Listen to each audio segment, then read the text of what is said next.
Okay. Good morning, everybody, and welcome to this morning's executive. I hope people have had some opportunity over the holiday weekend to enjoy the lovely weather that we've been having and managed to get a bit of a break. Do we have any apologies for this morning's meeting? No, convener. Oh, I beg your pardon, convener. Yes, there are apologies. There are apologies from Councillor Devine. Thank you. I think everybody else are online. I don't think we've got Siobhan yet.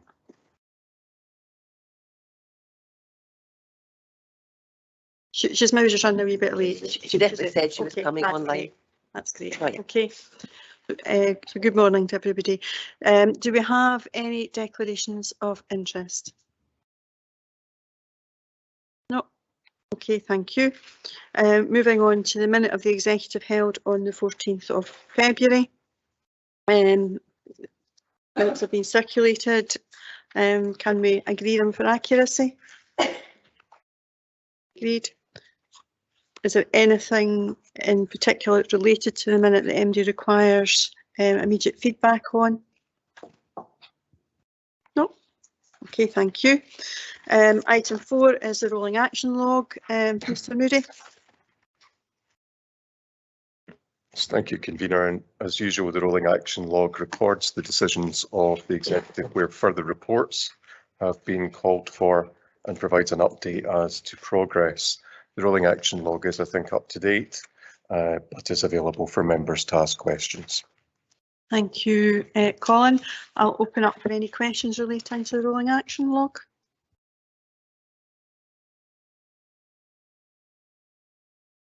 No.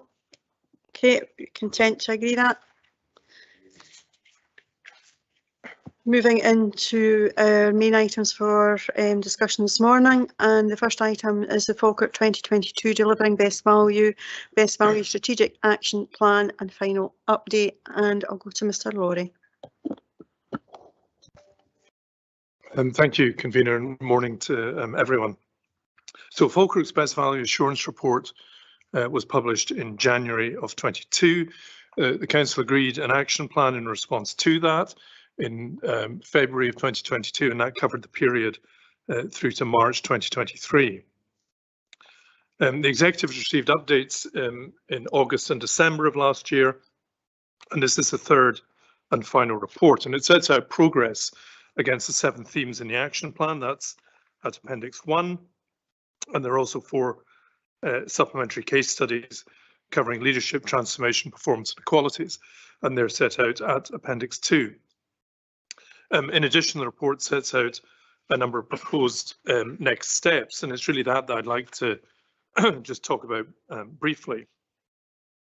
So in considering the work that had been done and the progress that had been made, we've reviewed not just a kind of a strict analysis of the delivery of the actions themselves, but we've been thinking a bit about the impact that these have made in the organisation and where we feel that further work is necessary.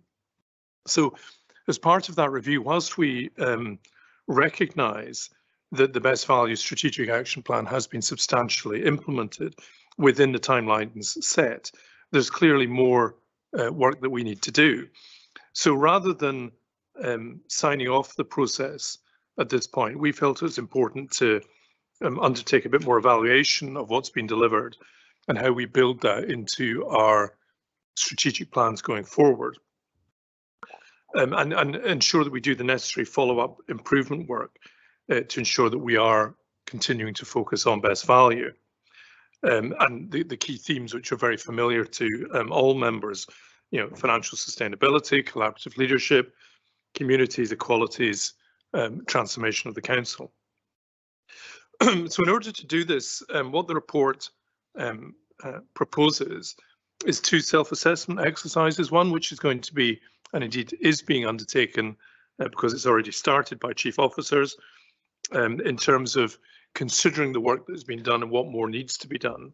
But secondly, we're also proposing that elected members participate in a similar exercise, looking at the progress made and thinking about what more could or should be done, with the idea that the outcome of these self-assessments will then be reported into the scrutiny committee in June, and that will then feed into both the refresh of the council plan and the financial strategy, both of which are due to come forward to the council in September of this year.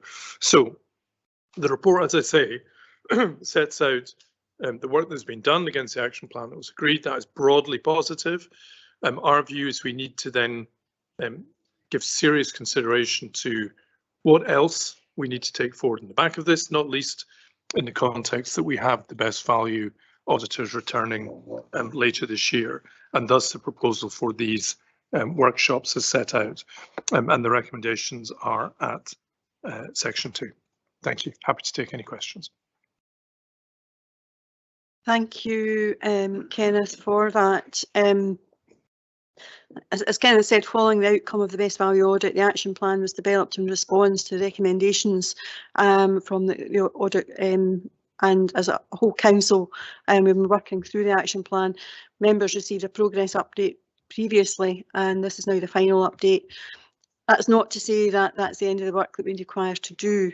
It's not a tick box exercise, but part of a long-term plan to reach our financial sustainability and therefore fulfil our financial strategy. It's designed to take us on a journey, supporting the council in its decision making as we work towards that. That's why, as we close off this action plan, it will then be incorporated and embedded within our financial strategy going forward, recognising that while there's significant progress, and we have some good examples of that in the outcomes of a number of key decisions that the council's taken, we've still got some way to go. Appendix 1 demonstrates the significant work that's been undertaken over the last year. I thank officers for their efforts, not just in developing the best value action plan, but also the work done to implement the plan. There's been a lot of learning, particularly in developing a common understanding of collaborative leadership, which has been central to the plan. And that's not just with officers, but with elected members and between officers and elected members. However, there is still work to do, and that's been highlighted in the next steps in section 5.4. The evaluation process will help identify the work, what has worked well and what has not worked so well, both officers and members taking part in the self-assessment process. This will help build on the progress so far and inform the way forward, taking into account particularly the scale of the challenge, the scale of the financial challenge ahead of us, which in the short term is not going to get any easier.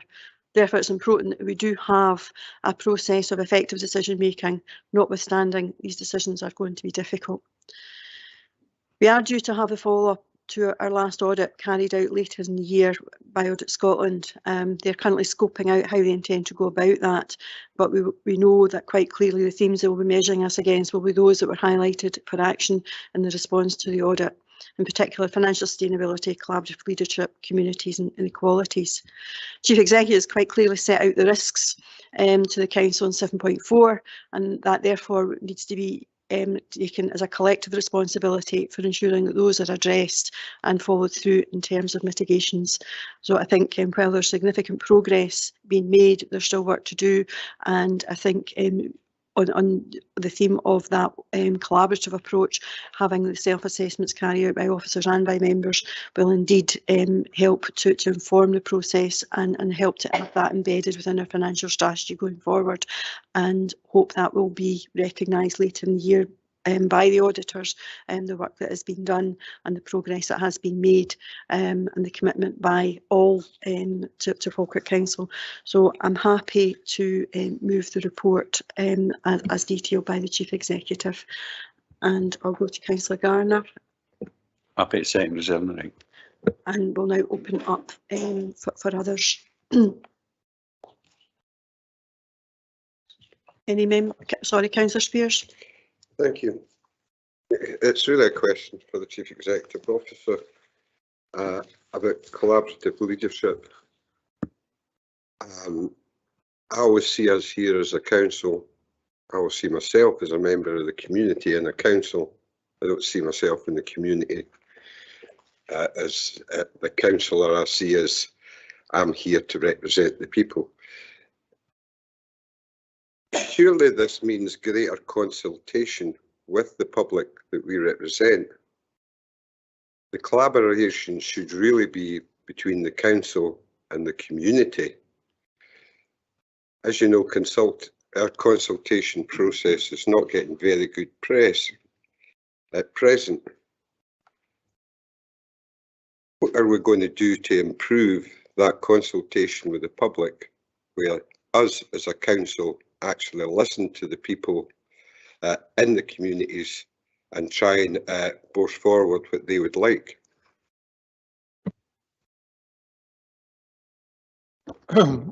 Thank you, Convener. The work with communities, of course, has been one of the key areas within the Best Value Action Plan, and members are aware, not least because of the briefings that Kenny Gillespie and colleagues have given during the year, the amount of effort and time and focus we've had on that particular issue. So, I mean, the basic point about the centrality and the importance of working with communities is absolutely right, and that point is well made. I think over the past year, both in the context of the council plan, also in the context of various other consultations, notably the SPR, there's been a huge amount of consultation and interest. There's been a lot of engagement. We need to build on that. We do have the approach to community engagement, which has been set out by officers, and there's further work to be done on that. But it's absolutely right to identify that as a really important part of what we do, and indeed the Best Value auditors will be looking at that as well. Okay, I don't know, Mr. Gillespie, do you want? I've noticed you've come on the line. I don't know whether you want to make any further comment on that. Thank you, Convener. Yeah, just to come on that, we have we're doing a lot of engagement communication.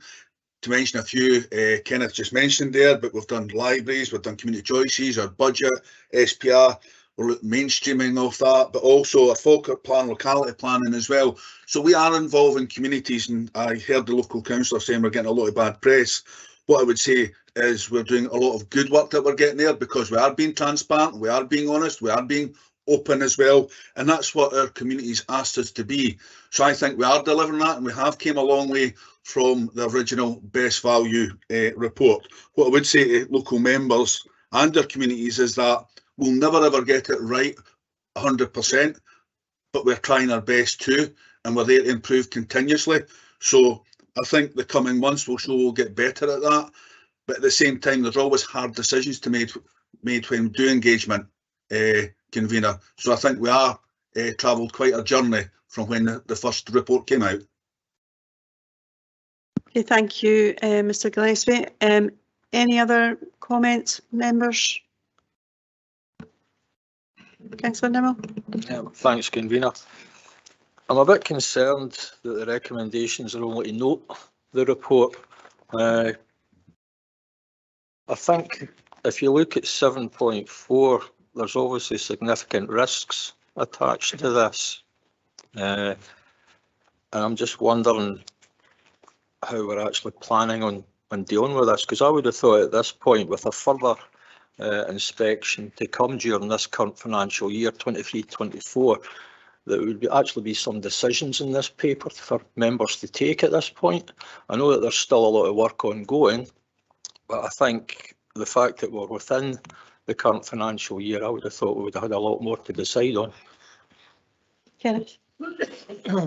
Yes, thank you. I mean, the main decision I think the members took in relation to the previous Best Value report was this action plan, and this report is setting out for members the progress that's been made, the work that's been done under each of the themes, and the progress that has been made. As I said in my introduction, as officers, we are of the view that the signing off of this action plan, the completion of this action plan, should act as a kind of launch pad for the next phase of the work we need to do. Thus, the workshops are proposed both for officers and members. So I don't think the fact that the report is about noting the progress made in any way takes away from the significance or the seriousness of it, or indeed, and you cited the section on risk, Councillor Nimmo, and we're very conscious that if, as a council, we aren't seen to be addressing the challenges which were set out in the best value assurance report, and indeed many of which are very obvious to us in terms of the work we're doing on an ongoing basis, that will be very serious for the council. And that's really the reason why we want to engage further with both officers and members to move this on to the next stage. But I don't think that in itself implies that there needs to be a decision recommendation at this point. Okay, thank you, Kenneth. Ewan? Thanks, convener. It might be a question for, I'm getting a bit of feedback there, sorry. I'm just looking at 5.5 of the report, which quite rightly states the scale of the financial challenge in the context of different economic pressures.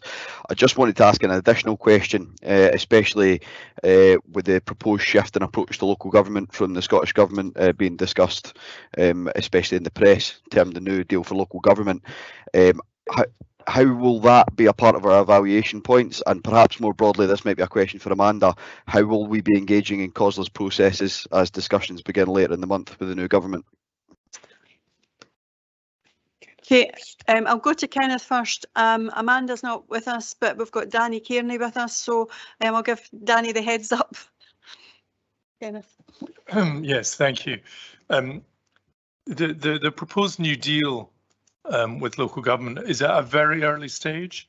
I mean, I think in honesty, we know very little about what that's going to look like and where it might take us. I suppose my view is that given the position with the public finances, it is unlikely that we would emerge from any new deal without still really significant challenges in terms of our financial sustainability. So I don't think it will be a solution to all the challenges we face, but if it demonstrates a new era of perhaps stronger partnership between local and central government, I think we'd all see the advantages of that. And certainly, as chief executives at a Solace level, we'll be very engaged with that. I know that the directors of finance will also be very engaged in that process. And indeed, leaders at a COSLA level, because there is a lot of enthusiasm, perhaps quite a lot of optimism that this will be an important change for local government. I think it may be, but as I say, I don't see any scenario in which we won't still face an exceptionally challenging financial gap moving forward. Just from the perspective of leaders, there has already been early engagement with the new First Minister and the President of COSLA, and there's been early discussions with the CAB Secretary that covers local government and an agreed engagement plan going forward. There will be obviously something more formal will be developed from that, and it will come in front of leaders and indeed be shared with across local government at an appropriate time. But in relation to the finance questions, I'll go to Danny. Thanks, Chair. I haven't got much more to add other than what's been said. I suppose a key aspect for us is the grant that we receive from the Scottish Government, and as we're currently sitting, we're predicting flat cash through the course of the medium-term financial plan. So if there was anything of benefit to the council, it would need to see that flat cash moved up, and that would be of benefit. But other than that, we'll have to wait and see what develops over the coming months. Okay, thank you, Danny. Thank you. Any further, Councillor Hannah? I recognise what you're saying about this being the action plan and signing off on the action plan, but I just have a slight concern that by beginning to, and it's entirely right that the best value should be embedded in all our strategies. So a slight discomfort about saying that there will not be any further best value reporting, but perhaps I'm misunderstanding that. Kenneth. Yes, thank you. So the proposal is that we do the self-assessment work, that gets reported into the scrutiny committee. And then what emerges from that consideration then will be incorporated into both the council plan and also the financial strategy. So I think it's really important that we keep a close hold on these issues. So let's take an example, for example, equalities. So we have a series of actions set out. We've made progress on these actions, but to me, what these actions have done is create an infrastructure so that we can improve our work on equalities. But we then need to use that infrastructure to really make the difference and demonstrate that we're making that change. So if there's a concern that we're somehow going to let these things drift, then I'd like to give an assurance that that won't happen, because in the context of the work we are doing as a council, these issues remain important. And in the context of the forthcoming best value review, if we weren't continuing to focus on these issues, then that would be obvious to the auditors, and we'd suffer as a result of that, I'd suggest. Just a question from myself on that, the outcome of the future audit will still be reported to council, as we do have with the Account Commission every year.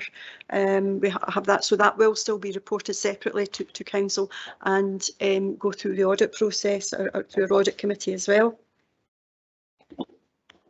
Yes, that's correct. So there'll be some time from the best value review, which I think is going to take place around about September, October this year, before the final report is published. But in the interim, we will have the annual report from our external auditors.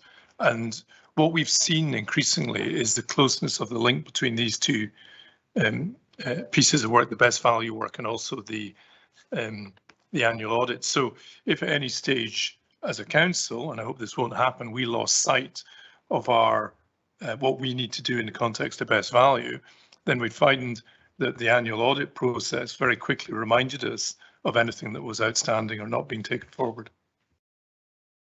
I think that there's a number of opportunities for further reports to come back around our progress around best value and our audit process, as well as embedding the outcome of the self-assessment within the financial strategy. So I hope that maybe gives people assurance that while we are signing off in this action plan, there still will be opportunities for reports to come forward to members and for them to be scrutinised. Thank you. Councillor Spears, you have already spoken, but do you have another question? Well, questions arise by questions, and our finance officer certainly made a question arise in my mind. Before the budget, we asked this council to write to the Scottish Government explaining the situation, how cash strapped we were. We never got sight of that letter, but after our financial officer, Mr. Kearney's comments there, will we be writing to the Scottish Government, who I know are having financial difficulties themselves at the moment, regarding an increase in our budget? Because once you're cut to the bone, we are seeing great amputation in our district, and we need our financial package increased. I watch the Scottish Parliament and First Minister's question times pretty closely, and I don't really see this getting discussed by the Scottish Government. Do they not realise that one of their primary objectives is to look after local government, because that's what affects the people a lot more than some of the schemes they bring out? So can I ask, are we going to write to the new First Minister and the Scottish Government and explain how we're at a dire strait financially in Falkirk? I think at this particular juncture, until we see a bit more around the new deal for local government and indeed the financial strategy for local government, I think it would be more appropriate once we've seen that we were able to make proper representation. At this stage, the Scottish Government is constrained with its grant that it's given from Westminster, And I would be a great advocate that if we were going to write to the Scottish Government, we should be doing it to both governments. But I think it's to an earlier stage within the new Cabinet Secretaries and the proposals around the new deal for local government to be doing that. I think we need to wait and see what comes from that and make our representations. And I think it's probably best that we do that collectively as a local government family across the piece, and as there's obviously strength in numbers. Well, just to answer that, I feel COSLA didn't do us great service before. That's why we need to make the Scottish Government very clear. Let's clear the air here and clear their mind before they come forward with another strategy that local government, not just in Falkirk but across Scotland, is going down the drain rapidly in a speedboat, and they need more urgent attention than it looks as though they're getting at present. Can I just remind you that Scottish Government does not negotiate with individual councils, it negotiates with COSLA. That is the arrangement that's in place. That's something that I can't change from this particular council. It would need to have gone through COSLA as an agreement. So I think we have the position just now. It's early days. I think we need to see what happens over the next couple of months and what emerges from that discussions. Councillor Bowes. Thank you, Convener. The Best Value report last year did not make good reading, and I'm pleased to see that this report's coming forward. And I know it says it's a conclusion of the 2022. I very much welcome that it's going to be embedded in everything that we do going forward in the future. I think that becomes important. I think the financial strategy, being tied to financial strategies, I think is also extremely important.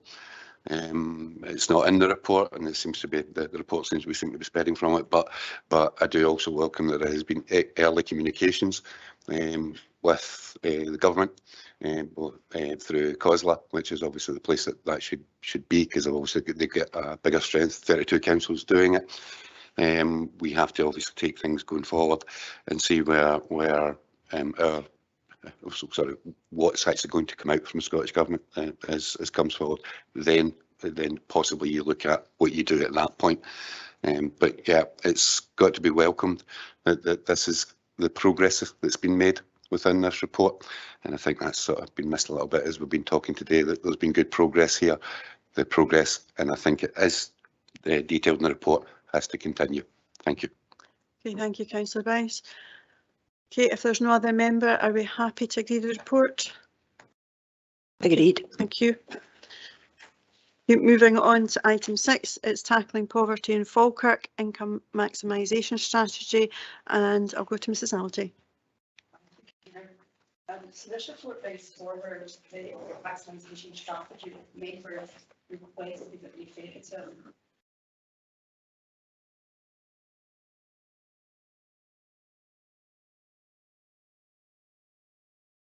Convener, I'm not able to hear online just at the moment. likewise.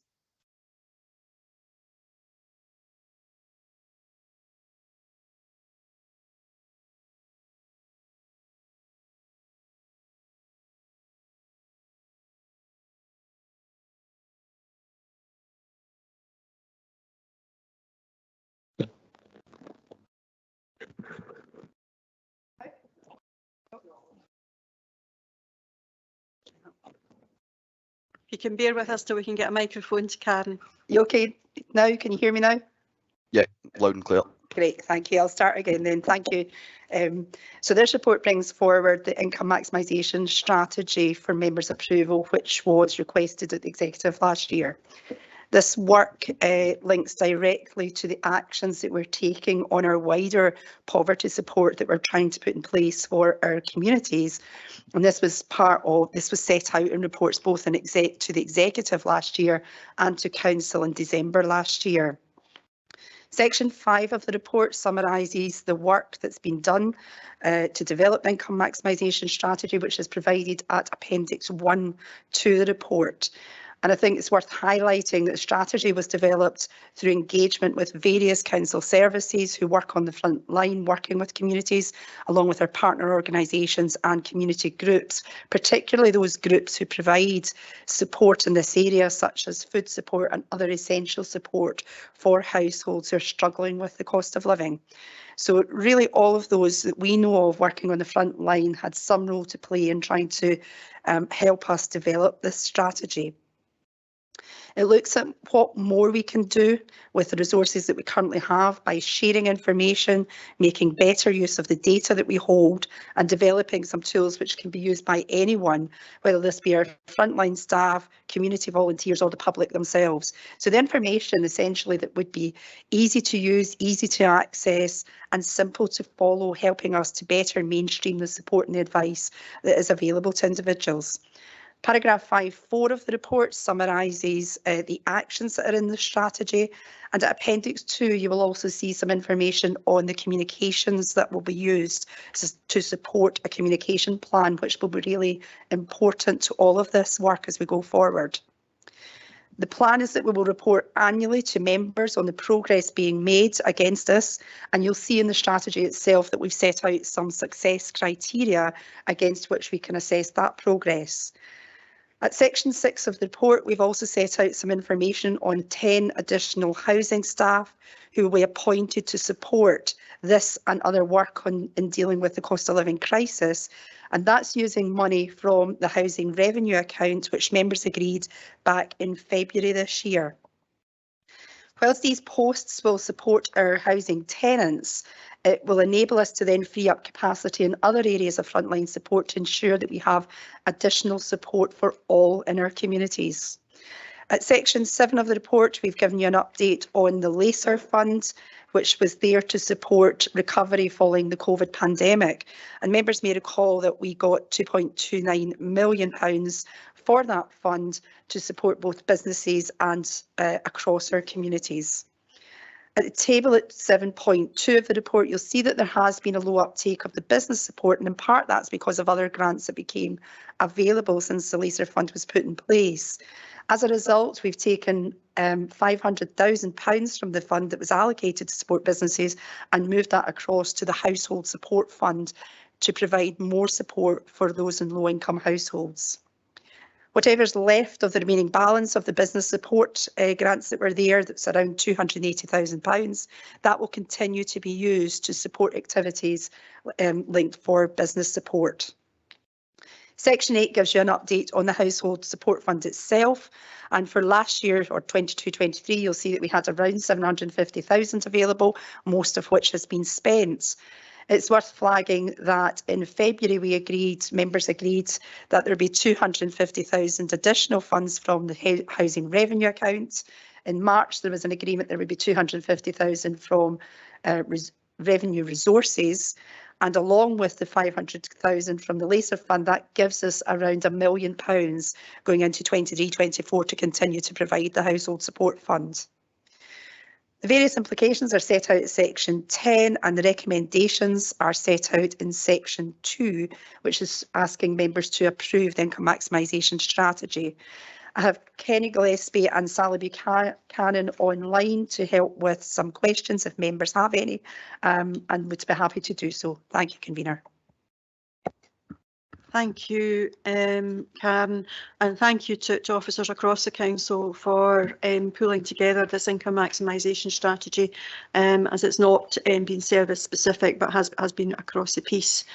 I think recognising on top of the impact of COVID, the cost of living crisis has further impacted particularly on our most vulnerable within our communities, and the council sought to redirect resources in order to provide as much support as possible.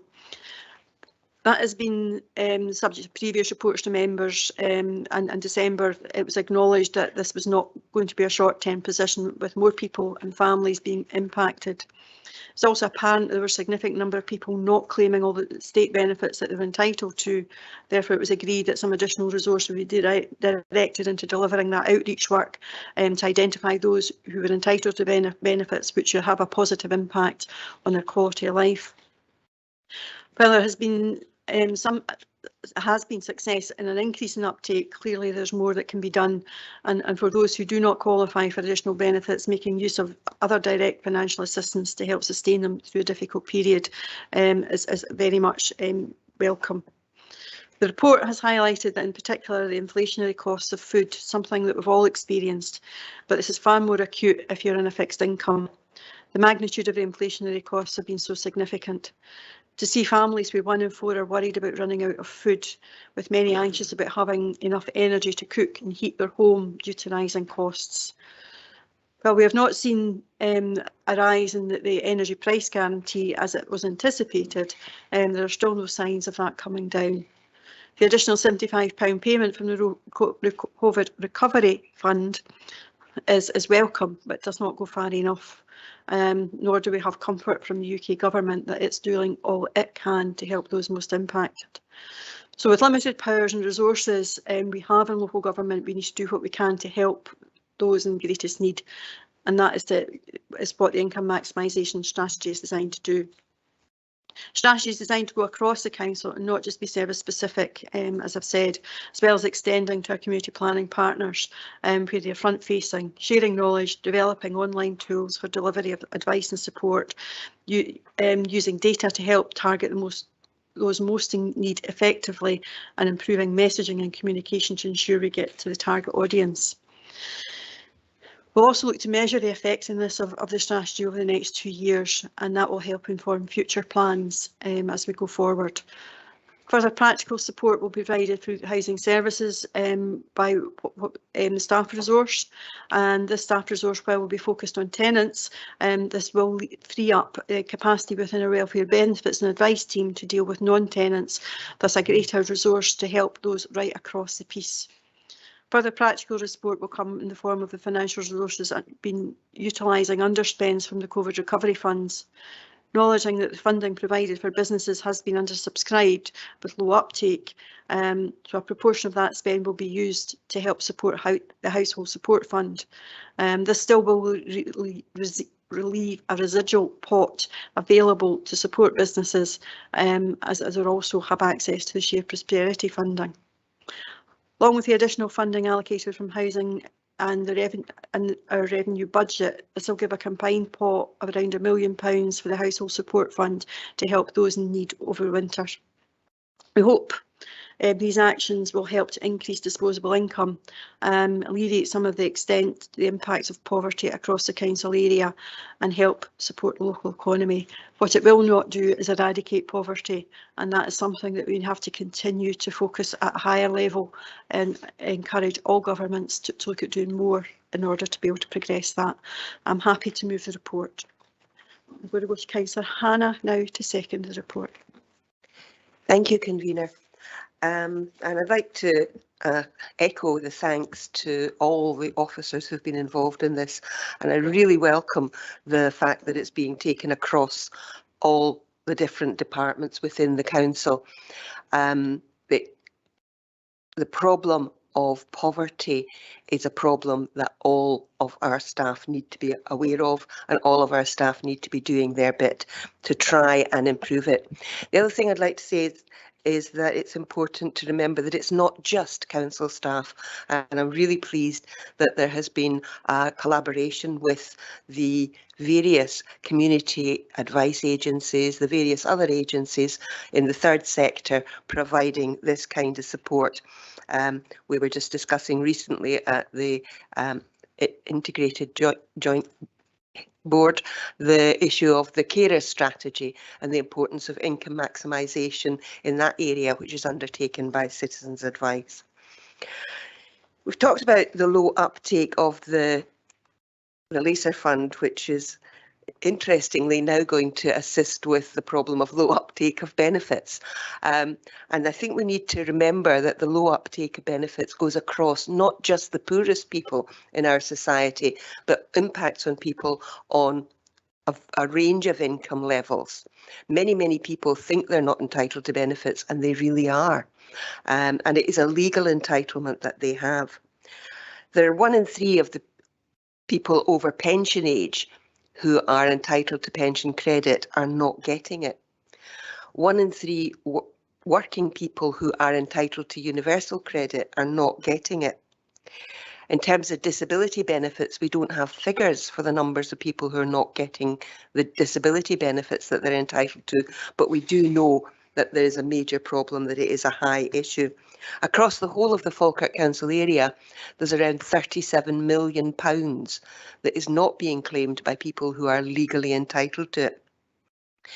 The cost of living issue, which has been referred to by the convener, is really, really important. And in the situation where there are so many people who might be entitled to more money, I'm really pleased to see that we're developing this income maximisation strategy to try and ensure that people are getting all that they are legally entitled to. Really pleased to see that there's been a number of issues addressed. First of all, the fact that people don't know about what's going on. So the poverty awareness sessions are, I think, very, very important. And I'm really pleased to see that that's happening.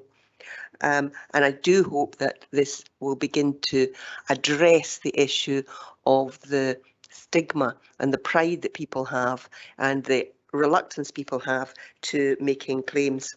I think it's important to point out the work that our staff do and the work of the third sector advice agencies and the benefit that it has. So although local businesses may not have been taking up the ELASER funds that they were entitled to, every pound that's put into advice and support work in the advice sector generates £13 in benefits for people. And that £13 is then likely to be spent in the local economy. So it does, in an indirect way, impact on the local economy and assist people. So thank you to all the staff who have worked on this. I look forward to the reporting that will come back on the impact of the income maximisation strategy. And my regards go to all of you. And I realise that in this particular climate of the difficulties with the cost of living, the staff are already very hard pressed, and as are many people in our communities. And we need to ensure that the people in the community get as much help as is possible. So thank you very much. Thank you, Councillor Hannah. Councillor Spears. Thank you. I think the message that needs to go out today is especially Councillor Hannah's message about benefits uptake that crosses the whole section, because the greatest poor just now are the people that are not on benefits. The middle income people who have increased mortgages, energy costs, they're working, they've got 3 kids, they're trying to run a car, a holiday's out the window, as you can imagine. These are the people that are coming to food banks now, but they are not eligible to claim. So if they are eligible to claim, good news. Let's the message for this meeting be advertise it. There's 37 million quid sitting there can help these families, and these people are working for a living. Let's make sure they know about it, and let's make sure that they're in a position to claim it. Okay, thank you. Remember, poverty divides societies. I was watching Oliver at the weekend, and that's a very good example of 2 sections of society. And when one section starts living off another section, that's revolution. And we are at a stage now where people are really poor. And here we are sitting with £37 million. Let's advertise this. There's no posters, there's no letters going out to people. People should know about this, and people should have the opportunity to claim. If it means they can keep their house, if it means they can heat their house, if it means they can keep their family together, then we should be making a bigger play than we're making of it at the moment. Thank you. Thank you, Councillor Spears. Councillor Nimmo. Yep, thanks, convener. Totally agree with Councillor Hannah and Councillor Spears. £37 million of benefits unclaimed, that's an astonishing figure. I'd be keen to know what the additional uptake, especially of the DWP benefits, have been in relation to this income maximisation strategy. What figures are we talking about here? Because I couldn't see anything in the report regarding an increase in the DWP benefit situation. Can I get an answer to that? Okay, thank you. I think Sally, would you be able to give a wee bit of an update? Yep, happy to do so. Thank you. I'm getting a bit of feedback. Yes, benefits uptake is very hard to get up-to-date figures of. There's often quite a lag before we can get reasonable data. So as yet, for our work over the last kind of 6 months to a year, it's hard to have an exact answer in terms of the uptake.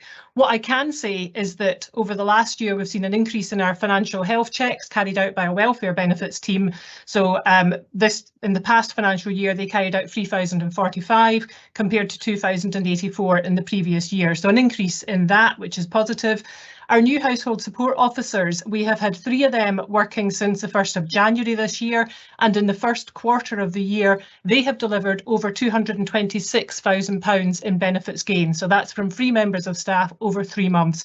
That team has now increased to 7.5. That's the 4 new posts from the June paper last year, as well as 3.5 repurposed income maximisation officers.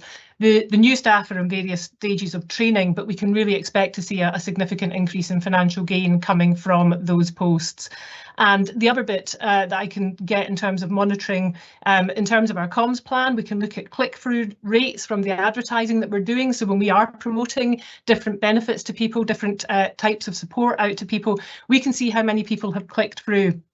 Feedback from our comms team is that they're getting really good success with that, particularly where we target those adverts into, for example, areas that we have of known deprivation or targeting towards particular demographics.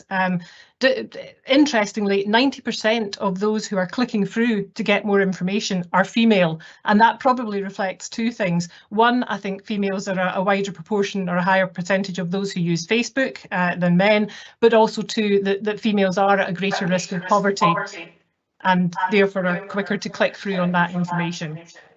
So in summary, we want to get a better handle on where we are in terms of benefits uptake, but these early indicators are all showing that the work is travelling in the right direction. Okay, thanks. Sally? Convener, can I just ask a follow-up to that? This figure of £37 million of benefit unclaimed, how accurate is this figure?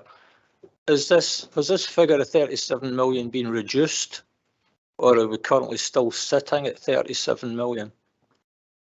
I can come back on that one. The 37, I think it's actually 36 or just under 36.5 million per year. In terms of accuracy, it is an estimate, and it's an estimate from Turn to Us, and it is actually based on Falkirk's proportion of the UK figure for unclaimed benefits. So on that basis, from that source of information, I can't get an up-to-date figure that says, you know, from the work we have done, that's gone down now to say 33 million, unfortunately, because of the way that that's calculated. That's something we're quite keen to look at, is how we can actually look into individual benefits and see if we can see increases in uptake or where Falkirk's performing better than other areas.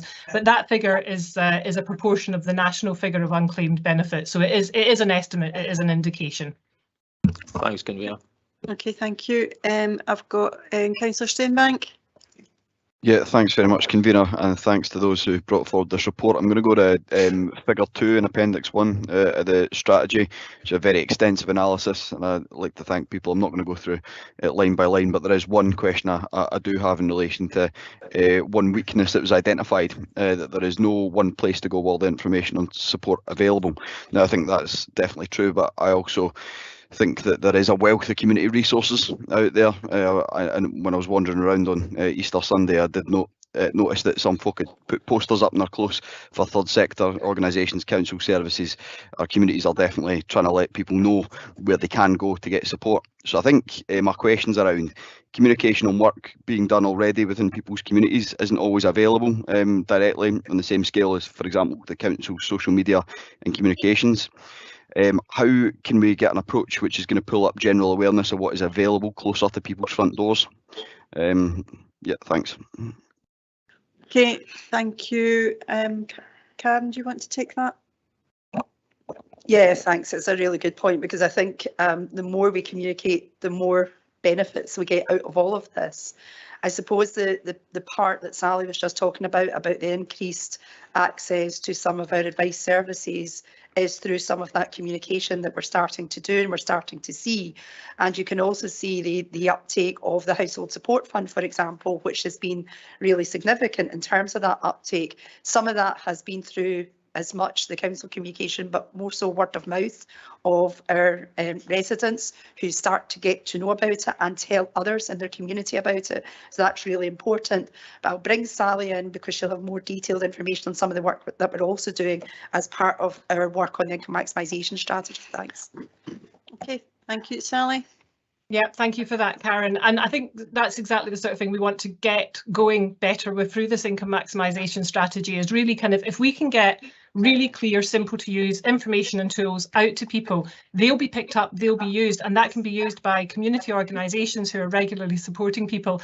I think our entitlement to benefits calculator is a really good example of that. It's a simple online tool that anyone can use, but if actually you don't have online access yourself, someone else can take you through that, a volunteer, and it gives you that indication of what you might be missing out on and then how to follow up with that. So I think the more that we can develop really simple messaging, and then that can be picked up and used by our community organisations and our partners, that's what we're really keen to do. There's also the libraries as well, so we're looking at not just online information, but how can we replicate some of those messages out, putting more information into our libraries, which are used by public but also by a lot of community groups. So again, that should help spread the word. So we're very keen to work right across our community planning partnership and third sector organisations to really make sure everyone in Falkirk knows how to get someone help. I always say this isn't just about, you know, staff having information for the people that they're working with, but it's everyone having information for your next door neighbour or your auntie or whoever it might be that you come across who is struggling, so you can say, well, you know, let's check what you're getting and let's find you some more help to claim. Thank you very much. Okay, thank you. I've got Councillor Bowes. Thank you, Convener. Can I say that I like the fact that we're actually learning some of the lessons from what's happened over the last couple of years, particularly in the time of the pandemic. When one of the problems which a number of us found that were working closely with community groups was we were finding people who we didn't know had problems, and it took time to find them, and it took communities being involved. And I totally agree with Sally's approach and getting out to libraries and using also the third-party community organisations to get the information out there, because not everybody's got a digital footprint, and I know Sally's very, very aware of that. Can I thank Sally for the work that she's done last year? She covered quite a bit when she's on there with the number of reviews and things like that they've been doing, increasing by up to 50% in one of them. It's something that's got to be welcomed. I think the introduction of the additional staff will be the part that actually allows us, as somebody once famously said, you don't know what you don't know, but that will allow us to actually get to know some of the information, because it took some chapping of doors, it took talking to people to find out people who weren't coming forward for help when they needed it. One of the things, and it's been kind of the way it's been presented so far, about whether it's 37 million or 36.5 million, I think Sally hopefully made it clear enough. It's not Falkirk Council that's sitting on that money. That's money. It's UK government money. It's throughout. So rather than suggesting that we are sitting on 36.5 or 37 million, it's not. But it's getting people, it's getting to the people so that the people can make sure they can claim what they are due from whichever body. So I very much welcome this report. Okay, thank you, Councillor Bowes. Councillor Kerr. Thanks, Convener. It's a very important report. As past speakers have said, there are people there who are struggling, really struggling. And Sally mentioned with regards to people who are not digitally minded. I've got a couple who sit beside me at church. One of the big problems, and they actually highlighted, how do we pay for, this is not to do with this, but how do we pay for our brown bins? We didn't use digital stuff. How do we do it? They phone in 50, 60, 70. It's 25 or 35 minutes to get through. They just get up. So the same will happen with anybody trying to get into these benefits. And we've reached 74% of people for the COVID economic recovery. How do we reach the other 26%? Because they are due that money. I had a constituent phone me last week and got a letter that was to receive £75. He didn't know what it was for. He was glad he was getting it. He had not a clue why he was getting it. And through contacting the relevant department, they phoned them and got it sorted. But communication is a must going forward for this money, because there's people who are due it and who need it. My question, I've got one question, convener, and it's regarding the additional staff. The additional staff is very much welcomed, but how many staff are we still looking for our normal positions? Because one of the housing officers who, after 37 years, has just says, "I've had enough," she's leaving. I would not want to mention names, but a great housing officer, in the 6 years I've been here, she's worked tirelessly, and they really, really do care about the people who they're trying to help. So my question is, even though we're getting additional staff, how much staff or vacancies for housing officers, housing assistants are we short? Okay, I actually think there was a couple of questions in there, Councillor Kerr, so I'm going to go to Sally first, particularly in relation to the £75 and targeting those that have still not uptake, and then I'll go to Kenny in relation to the staff. Okay, Sally? Thank you for that, convener, and thank you for letting me off the hook with the staffing question. In terms of digital, I think our libraries have a big role to play there. There is free Wi-Fi and free PC access within all our libraries, but more than that, we've got library staff there as well on hand to help people to do things online, and we're increasing that support by having all of our library staff undertake digital champion training, so they will be better equipped to be able to support people to do things online. In terms of the laser payments, the £75 payments, we actually on the letter said to people that if they weren't able to do this online or didn't want to phone, they could visit one of our libraries. And this was on the whole really quite successful. So many people did come along to our libraries. They were assisted to make those payments, to put their information online and to get that money. But it also brought people into our libraries who then could see what libraries had to offer. So we ended up with 264 new library members in the main week that after those letters went out, in comparison to 97 new members the same week the previous year. So that's people learning what's going on in their libraries and what more they can do to help people. In terms of uptake of those laser payments, the report does say 74. I'm pleased to say that as of last week, we were up to 87% uptake. So we really are doing all we can to try and get hold of people. There have been a few people who weren't sure what this was about and who, you know, had to seek further for help, as Councillor Kerr has mentioned. But I think overall, over 10,000 people, 10,891 people have now successfully claimed that £75, and most of them did manage to do that without requiring additional assistance. So I'd take that as a reasonably positive reach. In terms of the remaining, whatever that is, 13% that is left, we are now looking at where they've got a balance on their council tax account, we will then credit that money. So if they've got water payments still to make for the year and things, we will credit that £75 across onto there for those that have got any balance sitting on their council tax. So again, reaching out to more people. So I think we've really kind of explored every avenue to try and reach people there for that £75 payment. And I think 87% is actually quite a good achievement. Okay, thank you, Sally. Kenny, in relation to the staffing? Thank you, convener, and maybe I should just pass it back to Sally for her comments there. But no, and with regards to Councillor Kerr's question, yes, we do have vacancies. We've just sent through another recruitment drive there, and I know that we've successfully filled these positions as well. But again, just to make the committee aware, we do have a graduate scheme as well, where we're comfortable that 70% of the graduates have a permanent post within Falkirk Council. The others will then go elsewhere and get a permanent post. The posts that have been identified within this report, we're looking to work with our colleagues in our HR division to look at potentially retraining some of our existing staff and elsewhere who might look for a career change. So this is one of the areas we thought would be a positive, to again to support a different direction with some of our current staff.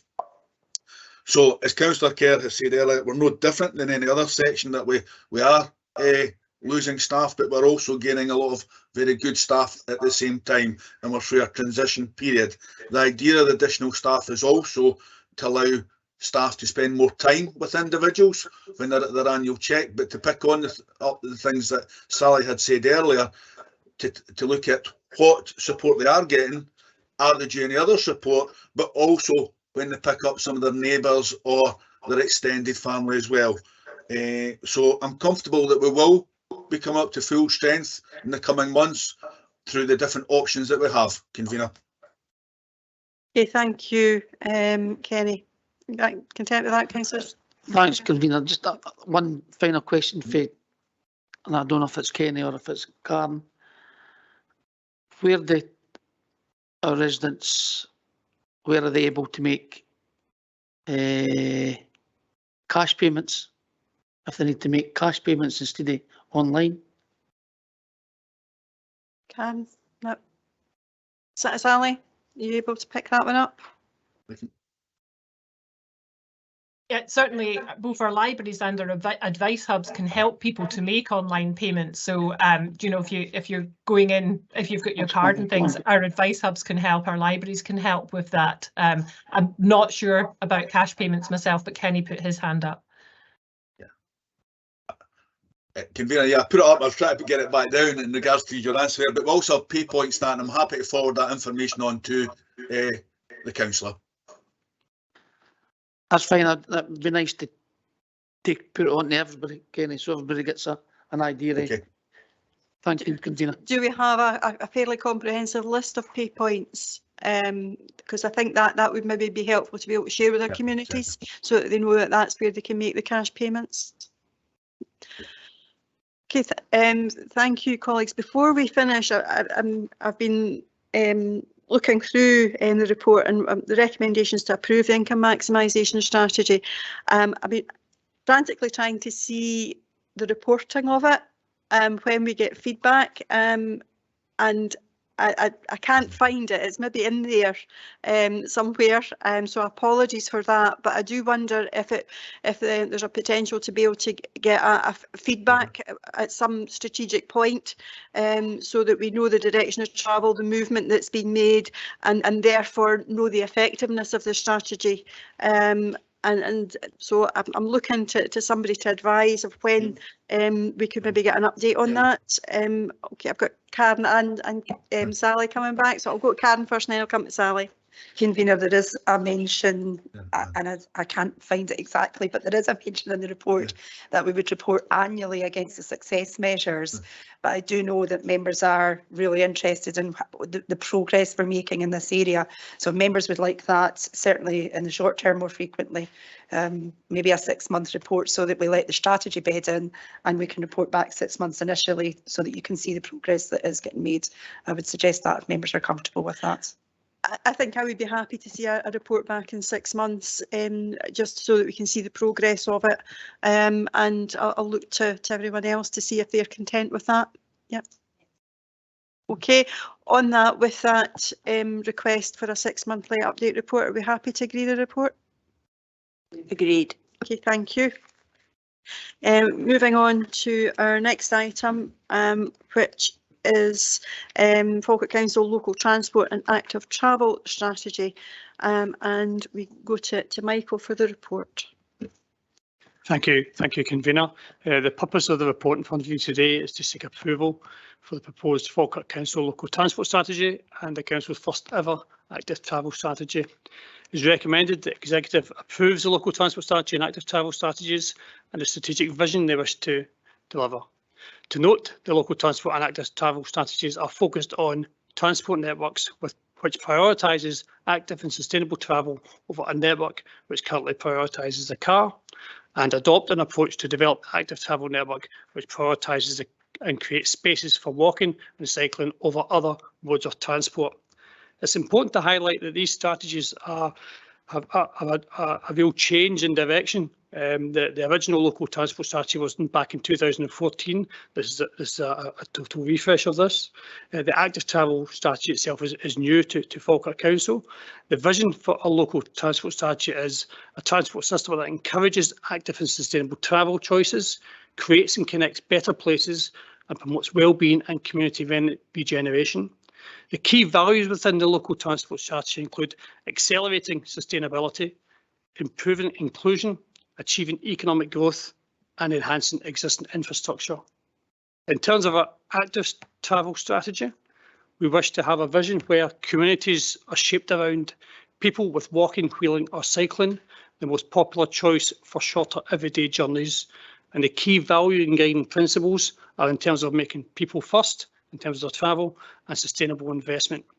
Falkirk Council has made significant investment. We have over 600 kilometres of active travel pathways across the local authority area. We've invested over £30 million in the last 25 years. This piece of work has been going on for quite a number of years now. The consultation exercise was very extensive. It commenced back in September 21. It has been working very closely with other key strategies, particularly the Scottish National Transport Strategy 2, the National Planning Framework 4, and also our ambitions regarding 20-minute neighbourhoods. These two strategies are very important in terms of when we consider planning applications, so for future developments, where we consider the modes of transport, the active travel encouragement, and also how much parking and how much provision we provide within our town centres in particular. It's also important in terms of how we secure external funding. These strategies put us in a very strong position in terms of how we wish to support our communities, how we wish to create more path networks, etc. across the Falkirk area. We're currently involved in a new town centre strategy for Falkirk itself, and also looking at working on the growth deal for Greener Grangemouth and a new strategy for the Grangemouth town centre. Both these strategies will consider seriously the importance of active travel and the transport network across those communities. I have my colleagues Eve McWilliams and Lynn Slavin, who've been working on this piece of work for a number of years now, and happy to take any further questions you may have on that. Thank you. Okay, thank you, Michael. I'll go to Councillor Garner. Thank you, Convener, and thanks to Michael, Malcolm, Eve, the team, and especially Lynn Slavin for putting this report together. I'd like to begin by saying how important it is that Falkirk Council has a clear and ambitious plans for sustainable transport. That's why I'm delighted to see these two significant transport strategies come forward for approval. Combined, they set out the vision for how we in Falkirk can create an area that puts active and sustainable travel, such as walking, wheeling and cycling, at the heart of our communities. It's nearly 10 years since the previous local transport strategy, and since then there have been many changes to the national, regional and local priorities. The most significant of these is climate change, and it was important for the Council to respond with an update on the vital role that transport in the Council area can play in addressing the climate emergency and reduce carbon emissions. The proposed local transport and active travel strategies establishes the policy direction and framework for transport projects and investments for the next 10 years. Both the local and active travel strategies wish to shift focus from a transport network which prioritises the car to a network that is more focused on active and sustainable travel, transport such as walking, cycling, wheeling, public transport and car sharing. Both documents have been subject to extensive policy research, but more importantly, the public have been asked their views on our transport systems. Extensive public engagement included focus groups, workshops, public events and online questionnaires. All this feedback has been used to develop the strategies presented for our consideration today, and members should note the role these strategies have in terms of wider planning and supporting the council in securing external funding. Building a transport network that is more focused on active and sustainable travel will be challenging. However, Falkirk has a fantastic track record of implementing walking and cycling infrastructure, and as we've heard, we currently have 600 kilometres of walking and cycling paths with £30.5 million invested in the last 25 years. This is a great starting point, and we will endeavour to keep delivering a network that people in Falkirk can be proud of and enjoy using. I would like to thank officers in transport planning once again for the extensive work that has brought these strategies to members today, and would like to offer my support and welcome the recommendations at 2.1 in this report. Thank you, Convener. Thank you, Councillor Garner and Councillor Sinclair. Yeah, thanks, Convener. Happy to second the report and reserve the right to come back. Thank you. Councillor Spears. Thank you. Local, active travel. That's great. You say there was £30 million, did you say, were spent over the last 5 years? Can you tell me how much has been spent in the last year? That's question one. Travel choices. We are going into a debate fairly shortly where we're going to extend the free travel for school kids. Will there be buses available for these kids, especially in my own area, Skinflats, the old town, where they would have to cross the busy Earls Gates roundabout at very early hours in the morning? So will there be an adequate transport system in place, especially in the winter, for these kids to get to school? And I can speak for kids in Denny Head, Blackness, and of course up the Braes, which is going to be especially affected. You want safe routes for walking and cycling. How much money has been spent to make sure that these routes will be safe for these children to use? Now, we have put a lot of money into walking areas, but people have to get to the route before they start the walk. Once they've dodged the potholes, are these routes fairly safe to walk? So has a certain amount of money that you'll be able to tell us been set aside to improve these routes and make them safe routes? Thank you. Okay, thank you. Can I just say that we need to be careful and not straying into a debate around the home to school transport, as this is not on this particular agenda. And I think we just need to be careful not making preempting any decisions that may be coming before members on that. So I just need to say that at this moment in time, and just to remember this is a strategy. The action plan is still to be developed from that. But Michael, I'll be able to give more specific answers. Thank you very much to you, Convener. Just a correction that the £30.5 million has been spent over the last 25 years, Councillor, not the last 5 years, not the last 5 years. Just to clarify that. I don't have to hand the figures we spent last year in relation to that, but I don't know if my colleague Lynn Slavin possibly has that information. I'm going to go to her after I answer the next question. All credit visionaries. You've said you've been doing it for the last 25 years. The council has invested over £30.5 million over the last 25 years. Very visionary, that's what I'm saying. In terms of the question regarding the safer walking routes, as the convener highlighted, that will be a paper coming forward for discussion and debate in the future. That's not part of the discussion we have in front of us today. There's more than just children walk these routes, though. You've got an active travel plan to encourage walking and cycling, and I'm asking you about the safe routes to school for everybody, not just the children that's going to be seriously affected if this comes into being. So all these routes will be looked at and assessed accordingly. So I think we will have a continual role of, how we look after our streets, how we maintain them, how we look after and maintain our paths. So each route will be assessed in its own right. This is very much the strategy that sets out that, and an action plan will be coming forward as we find the resources necessary to ensure those routes are as safe as we possibly can make them. Everybody knows what that assessment is. You go to a ruler and see how deep the pothole is and say that it's not deep enough to be fixed. But we're looking to get safe routes especially to schools here. I agree. We'll ensure we look at that as we go forward. Okay, thank you. Lynn, do you want to pick up any of the points there that were referred to? I just want to say the 30.5 million did include extensive investment in routes to school. We have done a lot of work in all the school catchments in terms of safer routes to school. In terms of figures for the last year, I would need to come back to you on that one with the specifics. Are you talking about the current year 22-23? Yeah, that's correct, and maybe I can get in touch with you and highlight a few places that are really quite unsafe for to get to school.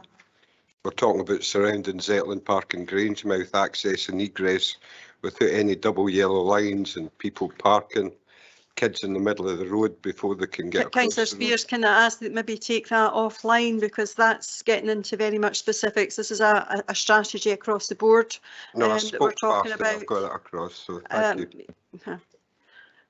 Okay, I've got Councillor Bundy, then Councillor Steenbank. Thank you, Convener. One of the reasons why I am a Scottish Conservative is because I want to conserve Scotland's natural beauty and environment. Our nation is known around the world for our landscape, and as its custodians, we have a moral obligation to protect it. We also have a duty to complement these efforts and enhance our nation's beauty by making beauty a priority in our urbanisation efforts. In Paris, where I was last week, strenuous efforts have been made to roll out active travel networks. In some areas, through the simple addition of the correct trees, beauty has been protected and enhanced. But in many areas, trees have been removed to make way for more concrete. The unpleasantness of the grey undermines the beautiful architecture and lowers the morale of citizens. Since being elected, I have made numerous contributions highlighting the importance of focusing on reducing area-wide carbon emissions, believing it is the only way we will support the creation of a sustainable economy in the long term. Therefore, I am a supporter of active travel and will be supporting this motion today, but I cannot stress how important it is for beauty to be prioritised in the strategy and the rollout. As a council, we also must prioritise supporting efforts that encourage behavioural change, particularly in short-term journeys. I believe, however, that being anti-car or anti-private ownership is not the answer. The answer is making walking and cycling more attractive for short-term journeys. One way for doing this is by making it easier to walk in areas associated with busy traffic. In my ward, these areas could include Graham's Road and Glasgow Road. In my election last year, I said I would champion the rollout of active travel paths to sustainably support our environment and economy, and thanks to a Falkirk Conservative amendment in December last year, this pledge is being delivered with the exploration of active travel networks in Falkirk High Street being prioritised. Page 162 of the papers in front of us today say, and I quote, "We are working to make 20 mph the norm for places where people mix with traffic," end of quote. Thanks to another Falkirk Conservative amendment in last month's budget, £500,000 has already been secured to support these efforts. On page 157, again I quote, "We will prioritise investment in street lighting," end of quote. After speaking to the charity Go Forth in Clyde, local businesses and constituents, the lack of street lighting at Loch 16 has been a constant concern raised with me, especially on the grounds of public safety. I hope that the installation of lights at Loch 16 will be prioritised in the rollout of active travel networks, encouraging tourism and the pleasure of our constituents on our canal. And finally, Convener, I believe that it is important to note that Falkirk's active travel efforts will be supported by the Falkirk Growth Deal, showing the benefits that emerge when both of Scotland's governments work together for the common good.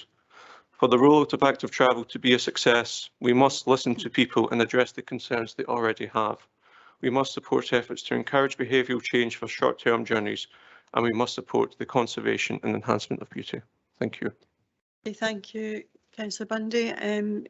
Michael, have you any particular comment in relation to that? No specific to, well, there wasn't any questions, but I suppose that the key thing you mentioned in terms of beauty and planting and opportunities to make our places attractive and to encourage people to have the choice of using active travel mechanisms rather than the choice of the car is very much the direction of travel we wish to take with a strategy. So it's about making our places more attractive, to making the choices more attractive than using your vehicle, and very much support your view in that regard. Thank you. Councillor Steinbank. Yeah, thanks, convener. Obviously, I welcome this step towards the ambition, such as a 20% reduction by 2030 on private vehicle kilometres.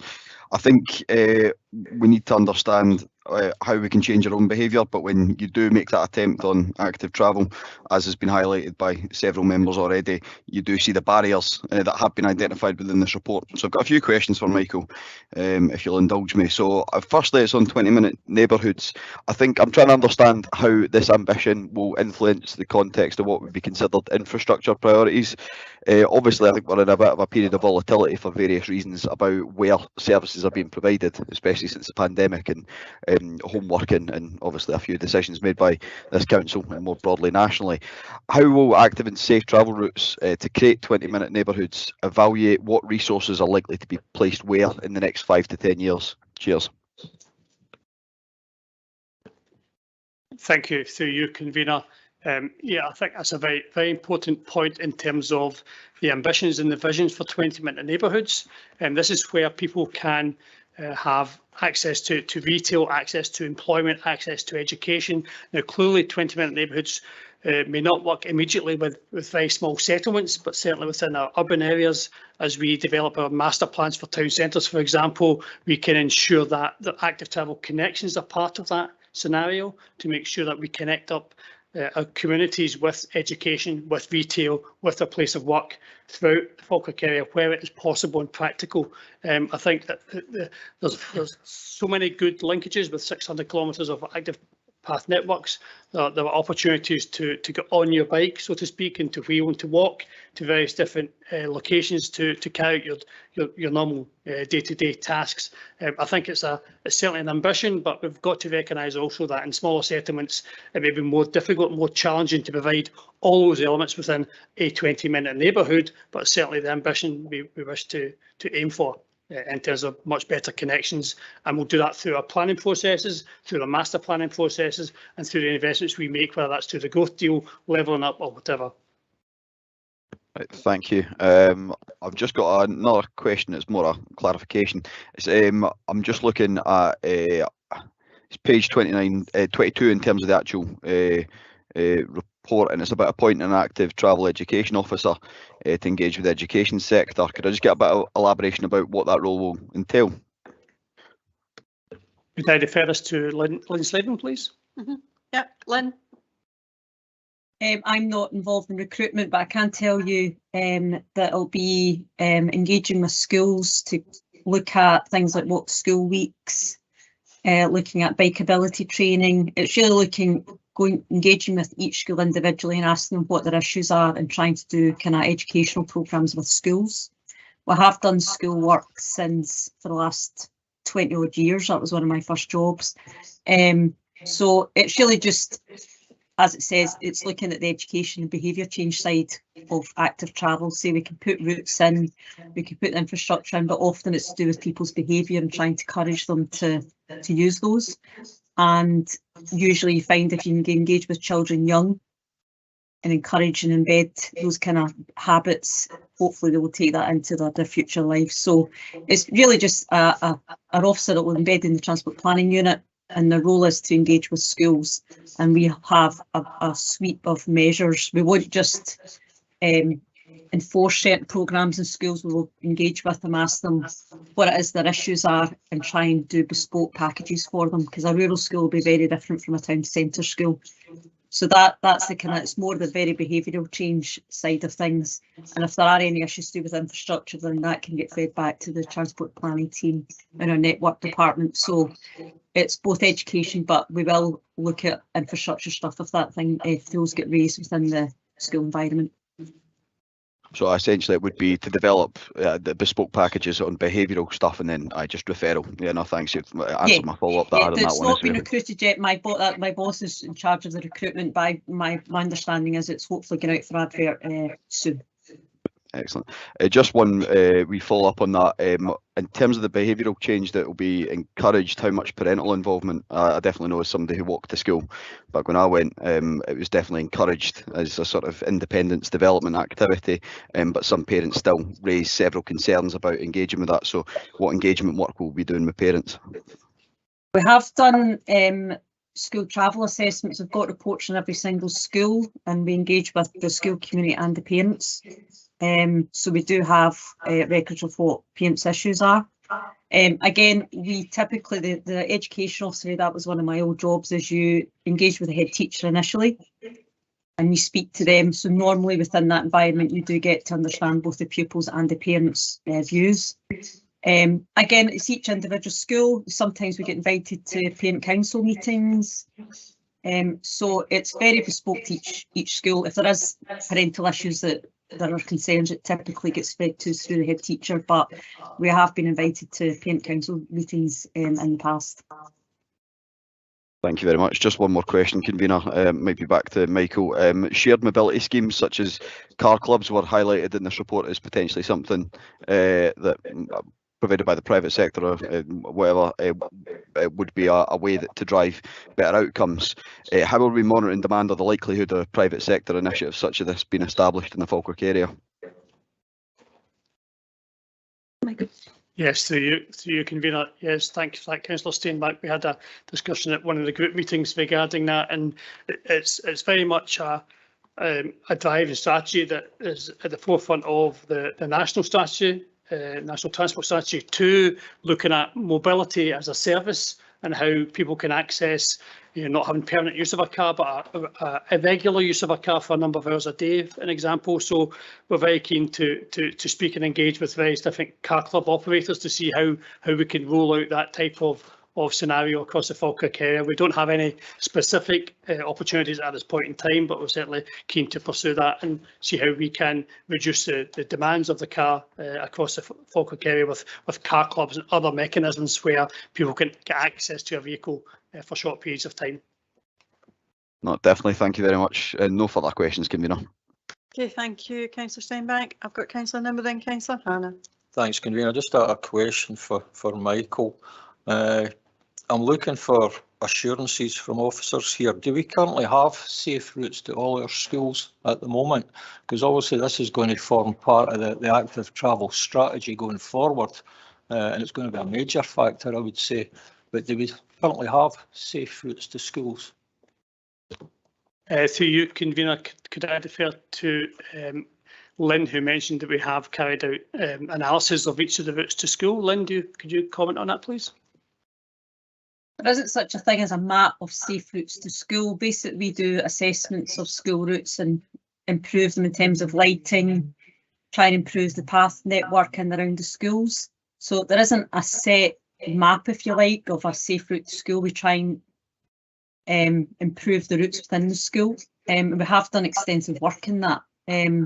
So the best way is if you have got a specific route that you have raised with one of your constituents, then please let us know about it. But we have done extensive work on safer routes to school. But if there are any specifics, the best thing would be to get in touch with us.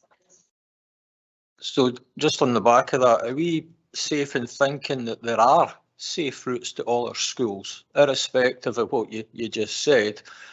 Doesn't matter how you get there, the kids are going to have to go to school. Are there safe routes available to all our schools?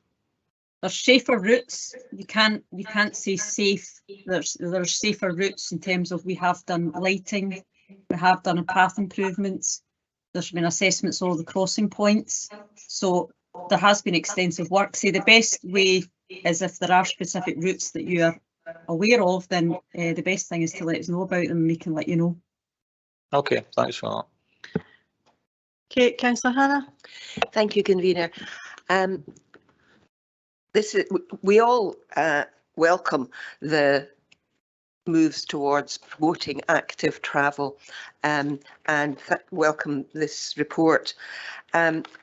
One thing, though, that I'm a little concerned about is for those of us who are fortunate enough to be able to walk and cycle for long distances, this report is very welcome, and there are lots of good things to be promoted in it. But in a report of almost 100 pages, there's only 2.5 pages about public transport. And I think it's important when you're looking at a report that's local transport and active travel, that you make sure that you're integrating bus services within that, because as was said earlier on, people need to be able to get to the places they're going to walk. If you live and represent people in the Braes, the idea of a 20-minute neighbourhood is, as you've already recognised, not really realistic. So local bus services are really important. I recognise that the council does not actually run a bus service, but we do have an influence in terms of how we integrate that within our strategy. And I'd like to hear a bit more about what will be being done in terms of bus use. Thank you, through you, convener. This very much sets our 10-year ambitions to the strategy, and from the strategy will come a number of actions and an action plan for how we will ensure that where we can, to as best we can, integrate those transport connections. So I think that the next stage of this work will be an action plan looking at, how do we link up with the safer routes to school? How do we link up with the bus transportation? How do we link up with maybe a more demand response service, dial-a bus service, taxi card service, etc. So there's lots of elements in our transport planning work that will be integrated into these strategies and come forward as actions as we progress. Thank you. Just a small supplementary is we have systems of people being able to use bicycles, electric bicycles. People can get that.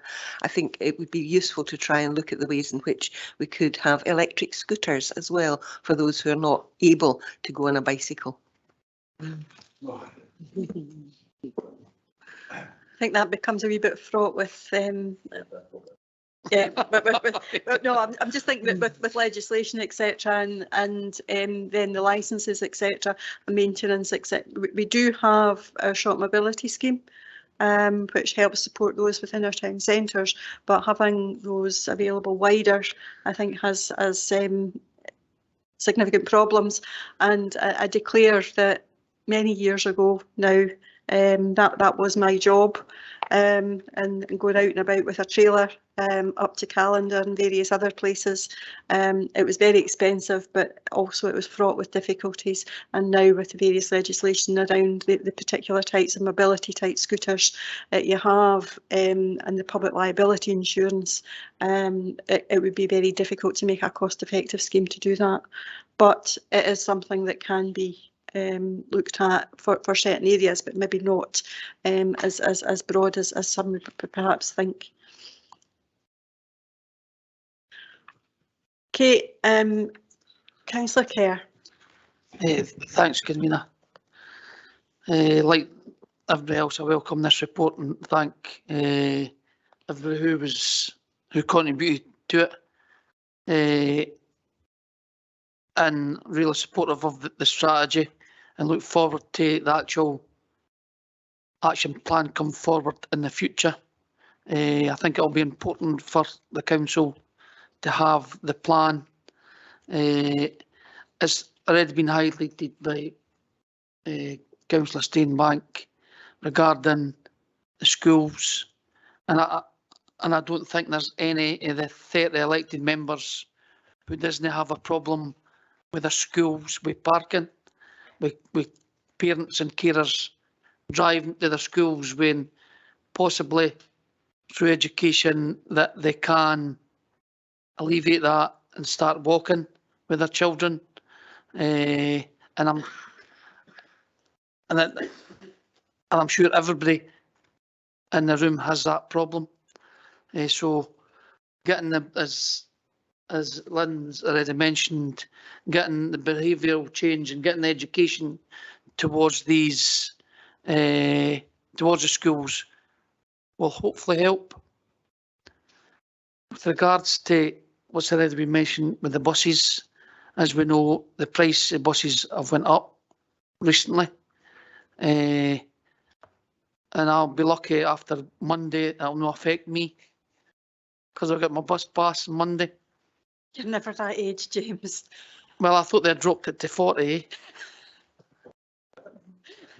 Anyway, moving on. But through the plan, I hope that we can work with the companies, the bus companies that can make these journeys affordable. Because as Councillor Hannah's mentioned, the outlying areas is a very important way of transport. And just probably the last bit, convener, the electric bikes would be as a great initiative. It'd be nice to get it to the outlying areas as well. And if it's possible to look at that in the plan. And I know they get well used in the Falkirk town area, but the outlying areas, I think, would appreciate them as well. So thanks very much, convener. Okay, thank you for that. Any comment on around that at the moment, Michael? So you convener, certainly keen to explore wider use of e-bikes where that's practical and possible. Yes, I'm happy to look at that. Okay. Convener, I've got another question if I can ask it. Okay, very quickly. There's currently a cycle to work scheme for staff, and it's only available at certain times of the year. I'm just wondering if that could be extended to cover the whole year. Okay, are you aware of that, Michael? Or Karen? Oh, Colin, sorry. I'll get it right one time. Thanks, convener. Yeah, Councillor Nimmo is correct that the cycle to work scheme is only available at a certain window during the year, and that's primarily just to try and reduce the administrative costs associated with that particular scheme. There is a lot of administration that sits behind the eligibility to allow that to be administered, and that's the reason why it is maintained only at a particular time of the year. But I think there'd be no harm in looking at the issue of could it be extended, and I'm happy to take that away. Okay, thank you. Okay, if there are no further contributions, can we agree the report? Agreed. Thank you. Moving now to Denny Townhouse and the statutory consultations for disposal of the common good property, and it's with Mr. Kettrick. Good morning, Provost, members of the Executive. The purpose of this report is to provide information on the outcome of the consultation on the proposed sale of Denny Townhouse under the Community Empowerment Scotland Act 2015. Denny Townhouse is currently occupied by the Health and Social Care Partnership. However, it is due to be vacated this spring, with staff being relocated to other offices. Being originally designed as a municipal building, largely it is made up of cellular offices as a general layout, and the restrictions this represents make it unsuitable for alternative council uses.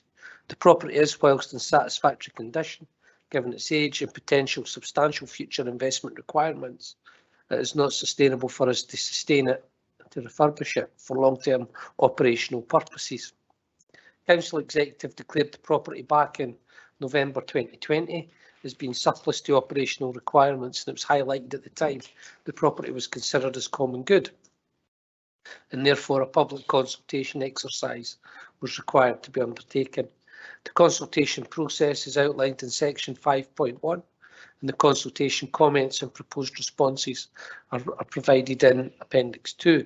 There were 58 responses, with 35 against the proposal to dispose, which is 61.4%. 7 of these were against the disposal on the basis of retaining the historic building features, although it's not listed or in a conservation area.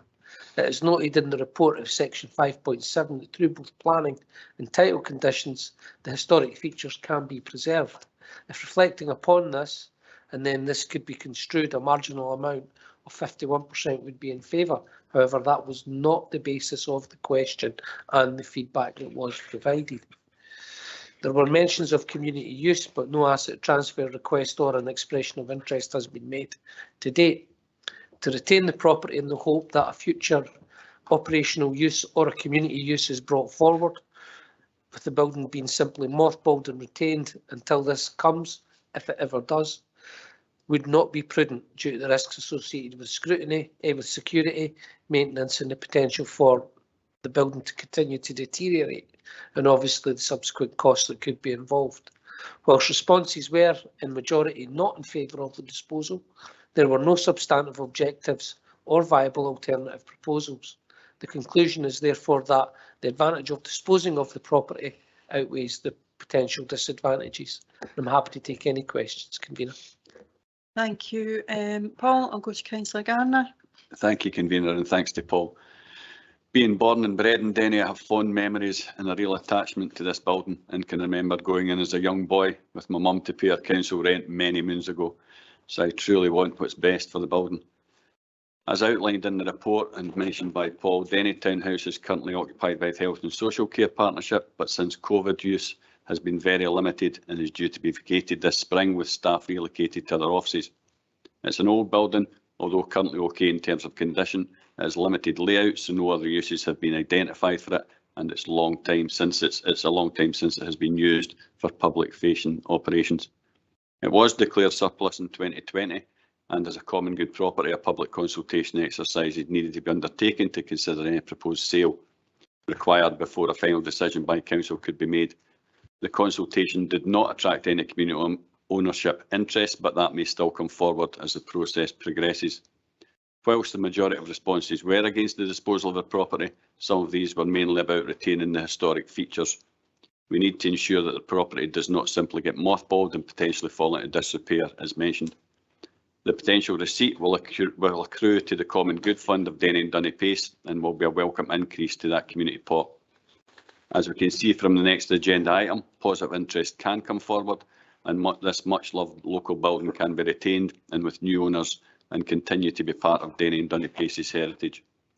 I have a couple of questions relating to the planning brief and common good aspect, which has been put to me by members of the community.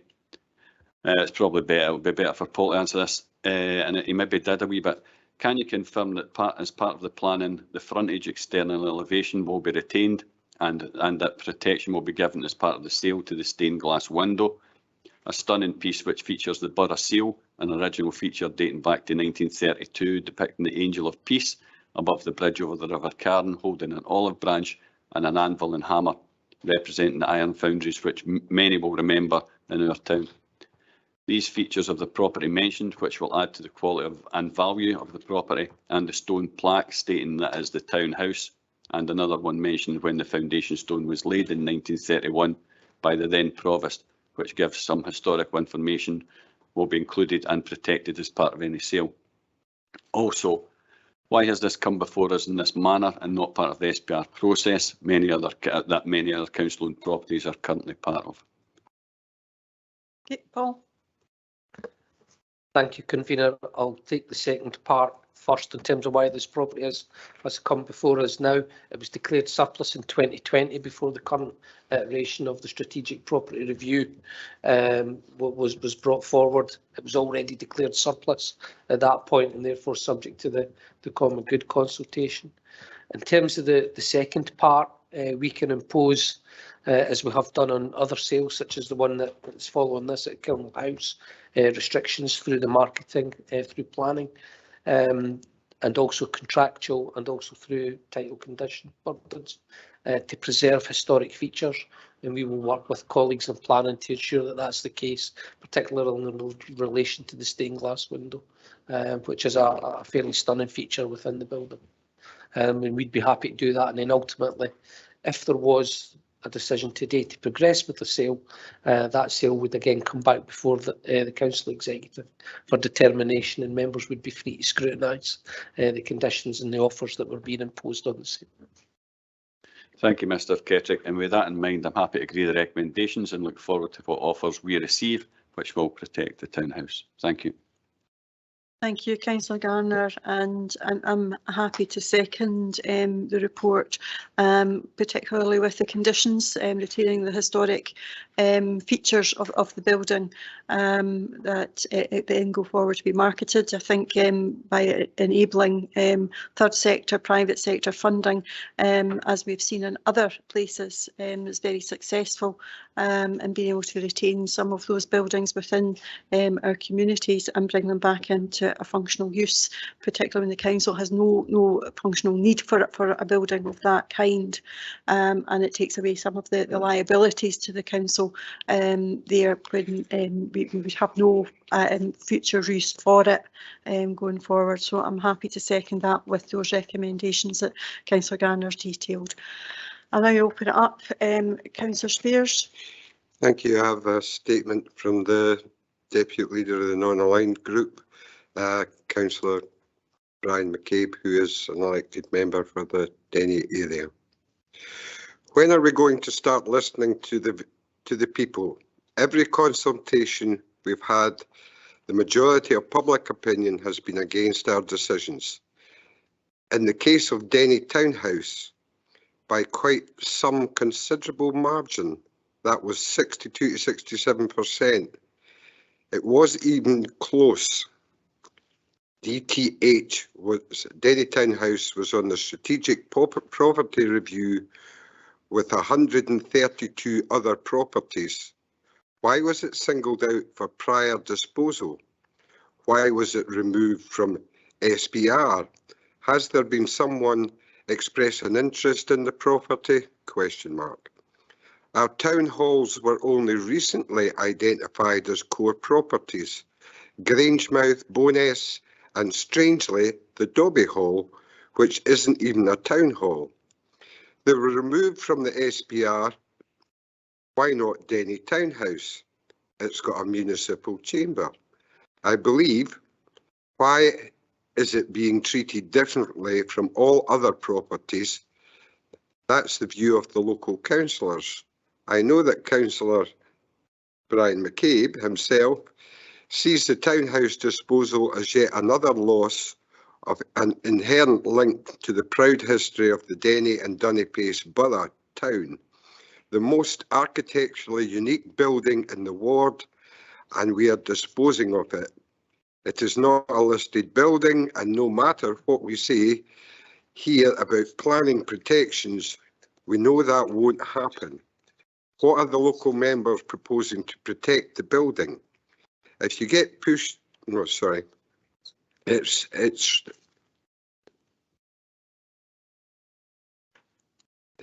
goes on to say that he wishes it be designated as a heritage museum site or a community hub to actively engage in transforming the present museum element whilst engaging with the local community, Heritage Society, Community Council, etc., to form a multi-agency management committee. This would allow applications for alternative funding, not only to the council, but it would be there to save Denny Townhouse, Denny's Town Hall.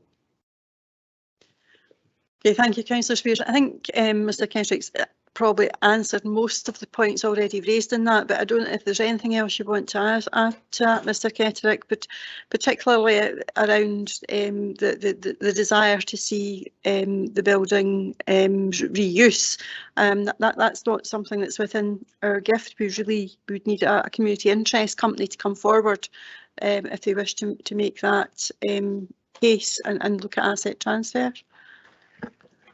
Yes, Convener, it's worth noting that until the property actually leaves our ownership, it is available for community asset transfer under the Community Empowerment Act. So if there is any community interest, then they should come forward and make themselves known as quickly as possible to retain the property for some potential future use by the council, which is undetermined, or for some future community use, which is undetermined, would not, in my view, represent best value for the council, irrespective of the historic features that the building has. And to pick up on the point regarding the strategic property review, it may have formed part of previous iterations many years ago, Denny Townhouse being in there. However, On my watch, it was previously declared surplus, and I picked it up at the common good consultation stage, and will progress it in accordance with the surplus property procedures, which is next to consider it for marketing.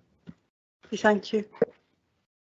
Can I pick up on one of Councillor McCabe's questions? Why was this not seen as a core property like other town halls? And firstly, in terms of core properties, the designation of core properties for the town halls, Dobie Hall, Bowness and Grangemouth, formed part of an amendment, a motion to the council executive paper last year. In terms of Denny Townhouse was declared operationally surplus. It's not core at that point, it is operationally surplus, and that was back in 2020. So in terms of the current iteration of the SPR, it never ever formed part of the deliberations as to whether or that should be now considered as core, because clearly it was not required for the delivery of a statutory or an operational service. Can I make a request then that you send that in writing to Councillor McCabe, because I know that he's being fiercely lobbied by the Community Council and other bodies within his ward. More than happy to send that in writing. Okay, thank you. Okay, any other questions in relation to? Just a quick question, if I may, convener. Will all the money go to the Denny Dunne Pace Common Good Fund? Yeah, that's the intention. Okay, if there's no other questions for officers, can we agree the report? Okay, thank you. Okay, moving on to the sale of Kilns House, and again we're back with Mr. Kerchick. Thank you, convener. The purpose of this report is to advise on the outcome of the recent marketing exercise for Kilns House and to seek disposal to Mr. Thomas McMillan for £250,000. Kilns House, as members will be aware, is a B-listed property located adjacent to Dollar Park and was used as offices until 2005. The property was considered to be no longer required for service delivery, and it was declared surplus to requirements in November 2020. The property is considered to form part of the Falkirk Common Good and was therefore subsequently considered as part of a consultation where the findings of which were reported upon to Council Executive in August 2022. The decision at that time was that the property should be marketed and sold on the open market. The property was subsequently marketed with a planning statement that set out the future use and development requirements, which primarily recognised the listing of the building and it being located within a conservation area. Officers at the closing date received a number of options, with the highest offer received being £315,000. However, this was contrary to the planning statement and included the intention to develop 2 further substantial houses within the grounds. The proposed offer for acceptance is the one received from Mr. McMillan for £250,000, which is fully compliant with the brief and is proposed to and their proposal is to return the property to a private dwelling house subject to obtaining planning permission. In conclusion, convener, in addition to the capital receipt that will accrue to the Falkirk Common Good Fund, the return of the property to a residential use will remove a semi-derelict property within one of our most prominent parks and conservation areas and will be in keeping with the surroundings. I'm happy to take any questions, convener. Thank you, Mr. Kerchick. I'll go to Councillor Garner. Thank you again, convener. Thanks to Paul. Pleased to see this property being sold and the proposed use as a family home. It will bring to a close a period of uncertainty in the building since it was declared surplus in 2020. It forms part of the common good and has been fully consulted on with the approval in August 2022 that it could be sold. The offer, while not the highest, is considered to be the best offer that is compatible with the planning brief and reflects the protected nature of the location as a conservation area. The capital receipt will be a welcome addition to the Falkirk Common Good Fund. Local member Lorna Binney is a long-term admirer of this building and has given me her thoughts. As the local member for Falkirk South Ward, where Kilns House is situated, I and many others in the ward have a great affection for this beautiful 2-storey sandstone B-listed building built in 1852, which is of local historical significance.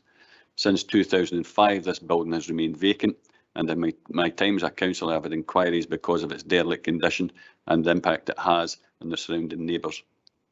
I am delighted there has been interest in this property, and I'm pleased that this house will be brought back to life and become a family home.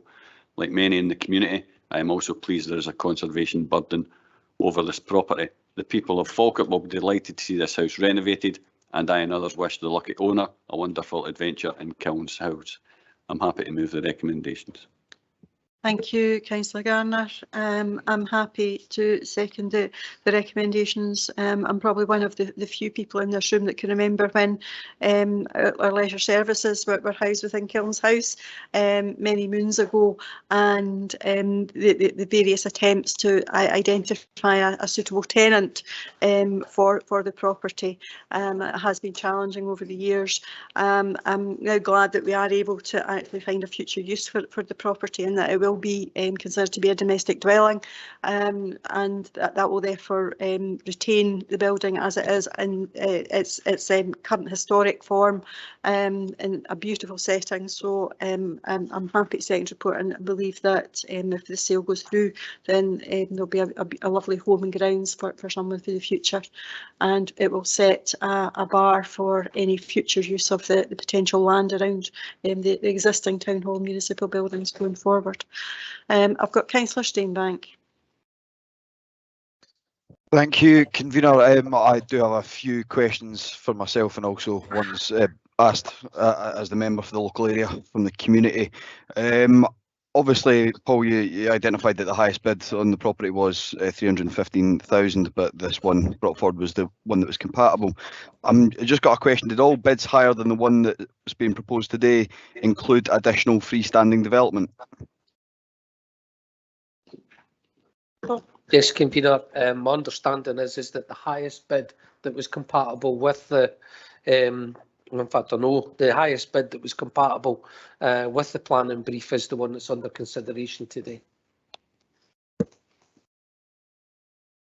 I'm just looking at the marketing statement, and the criteria for additional freestanding development were quite onerous, as to be expected in the area that the property is. Without reverting to hypotheticals, was it relatively outside the realm of possibility for any building with additional freestanding development to be put forward in relation to this? Convener, it would have been challenging. However, there was a recognition that because of the nature of Kiln House and its historic setting, that there may be things such as an extension or traditional stables and things like that, or if the use had been something that was other than a dwelling, there may have been a requirement for, an operational need for a business or things like that to have external. And clearly, if there was development within the grounds, it would have to be sympathetic to the surroundings. The offers that came in, and particularly the highest offer, was not considered to be of that category, and therefore was excluded because it did not comply with the planning brief statement. Yeah. Last question then. Were all bids then subsequently higher than the one accepted residential developments? The highest residential development that was compatible with the brief is the one that's under consideration. Thank you. Okay, Councillor Spears. Yeah, I think this raises more questions than it answers. It would be an ideal site for a house of multiple occupancy, for people to get access to the town and to the unemployment exchange or wherever they need to get to. But here we are selling it to a lower bidder because we consider this area to be only fit for a certain type. I mean, this raises concerns within itself. Are we getting a final price, how much we actually got for Kilns House? Subject to the obtaining of the planning permission, the price that we will obtain is as reported in the report. In terms of the proposals for additional residential development, it was 2 substantial detached houses that were being proposed that were in the highest offer. There has been no mention of anything suggesting housing of multiple occupation in any of the bids. Well, that would help with the housing problem that we have in this area. I think we should maybe go back and look at this again I know we've had a developers in to the La Scala cinema in Grangemouth that was sold one week for 55,000 and back on the market for 215,000 the following week. And people are showing great concerns that Falkirk looks as though, because it's in a desperate strait, that it's up for market here. I think we need to be very clear here why this house is compatible and others are not, because that's a question the public are answering. Asking. Sorry. I think it's maybe related to the fact it is already it was a dwelling historically, and I think in relation to housing that's really up to the market to decide. That's not something that we can, but this as a collective we put conditions on this particular site going forward to sale. So I think that is what's now being complied with. But Paul, do you want to add anything further? Yeah, just to add, convener, that when we expose a property to the market, we already have an indication as to what we suspect the price will be. The price that has come in reflects the nature of the property, the condition of the property, and colleagues are satisfied that it represents the market value. It was exposed to the market. It drew a lot of attention, particularly through it being reported in the Herald. So we did obtain a number of offers, in which case then we were satisfied that appropriate marketing had been undertaken. If we ever get a scenario where we expose a property to the market and we don't get offers that we feel represent the market value, the property will not come before this committee to be determined. It will be remarketed. And just to highlight again that the receipt from this will go to the common good. It doesn't come to the council. Councillor Kerr. Thanks, convener. I'm sure if we were no open and transparent, we could have just said, right, the highest offer, let's take it. And the company or whoever was buying it goes for planning and doesn't get it. So I think the right thing was to take the clean offer. Then there's no ambiguity what we're selling. The brief was exact, what was required, and the highest bidders came in and bought it at that brief. I'm sure if that, whoever that is, had the opportunity to get another 2 houses on it, he would have bid more than what he bid. And you answered my second question about going to local common good fund. I'm quite happy to support the recommendations, convener. Okay, thank you, Councillor Kerr. If there are no further contributions, are we happy to agree the report? Okay, thank you. Moving on to our final item, and it's a referral from the Corporate Partnership Forum, and it's with Mr Moody. Yes, thank you, convener. And this report asks the executive to approve updates to the recruitment and selection policy, which has been considered by the Corporate Partnership Forum. The changes to the policy are outlined at paragraph 5.1 within your report. They're largely technical changes to reflect changes both within the council management structure to legislation in relation to the timing when an employee is required to be given their statement of particulars, and also some changes in guidance issued by the Home Office in relation checking on right to work. I can confirm that there were no issues raised in relation to any problematic aspect of this from our union colleagues, so it was a matter of agreement within the Partnership Forum. The recommendation is at paragraph 2, and I'm happy to attempt to answer any questions that members have. Thank you. Thank you, Mr Moody. As has been said, that these are technical changes, not updating the policy. They have been through the Partnership Forum. They have been agreed with our colleagues within the trade unions. Therefore, I'm not going to spend a lot of time on moving the report, but just to say I move the recommendations in the existing report. And Councillor Sinclair. Happy to second. Thank you. Anybody got any questions they want to ask Colin? No? Happy to agree the report? Okay, thank you. That brings us to the end of this morning's executive. So I can thank everybody for their attendance and their contributions today. Thank you. Thanks, Convener. Thanks, Convener.